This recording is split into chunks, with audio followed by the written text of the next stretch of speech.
आउज़ुबिल्लाहिमिनश्शैतानिर्रजीम बिस्मिल्लाहिर्रहमानिर्रहीम। आज हम मॉड्यूल थ्योरी की जिस स्टेटमेंट का ट्रूथ एस्टेब्लिश करेंगे वो ये है, if m is an irreducible R module, then prove that either m is cyclic or that for every m in module m and R in the ring R dot m is equal to 0. That is, every element of module M is annihilated by every element of the ring R. आइए हम irreducible और simple module की definition पढ़ लेते हैं। आपने group theory में और रिंग थ्योरी में सिंपल ग्रुप और सिंपल रिंग की डेफिनेशन पढ़ी थी। सिंपल मॉड्यूल या इररिड्यूसिबल मॉड्यूल की डेफिनेशन एनालोगस है सिंपल ग्रुप और सिंपल रिंग की डेफिनेशन की। Definition: let M be a module over a ring R. M is called irreducible if the only submodules of M are the trivial submodule 0 and M itself. अगर module के सिर्फ दो ही सब modules हों, trivial सब module और module M itself, तो ऐसे मॉड्यूल को हम सिंपल मॉड्यूल या इररिड्यूसिबल मॉड्यूल कहते हैं। अगेन जो स्टेटमेंट हमने प्रूव करनी है उसको देख लेते हैं। If m is an irreducible R module, then prove that either m is cyclic or that for every m in module m and R in R dot m is equal to 0.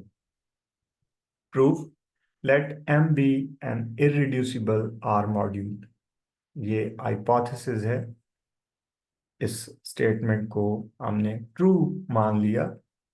अब इस statement के truth से हमने deduce करना है कि module m cyclic होगा या मॉड्यूल m का हर एलिमेंट रिंग के तमाम एलिमेंट्स से एनाइलेट हो रहा होगा। To prove either M is cyclic or every element of ring R annihilates all elements of module M. If there exists an element M in the module M such that M is equal to the submodule generated by M, then M is cyclic. M का ये element small m generator बन जाएगा और इस सूरत में m cyclic module होगा। हमने यही प्रूव करना था कि इररिड्यूसिबल मॉड्यूल साइक्लिक होगा या फिर उसका हर एलिमेंट रिंग के तमाम एलिमेंट से एनाइलेट हो रहा होगा। अगर मॉड्यूल m साइक्लिक ना हो तो फिर क्या होगा? If m is not cyclic, then for all m in M, यहाँ पर नोट करें कि हम लिख रहे हैं for all m in module M, the submodule generated by small m is a proper submodule of M. अब अगर m साइक्लिक नहीं है तो फिर मॉड्यूल m के हर एलिमेंट से जनरेट होने वाला सब मॉड्यूल प्रॉपर सब मॉड्यूल होगा। इम्प्रॉपर नहीं हो सकता, ये सब मॉड्यूल m के इक्वल नहीं हो सकता। क्यों? क्योंकि हम कह रहे हैं कि m इस केस में साइक्लिक नहीं है। दिस implies सब module generated by m for all m in M is the trivial submodule. Why? Because module m is irreducible. इसके सिर्फ दो ही सब मॉड्यूल्स हैं, तो सब module generated by m improper नहीं हो सकता, m की इक्वल नहीं हो सकता, तो फिर इसको जरूर ट्रिवियल सब मॉड्यूल होना चाहिए। लेकिन सब मॉड्यूल जनरेटेड बाय m में एलिमेंट्स इस फॉर्म में होते हैं r dot m where r belongs to ring r। तो सब मॉड्यूल जनरेटेड बाय m में मौजूद elements r dot m scalar multiple of m, ये तमाम जीरो होंगे।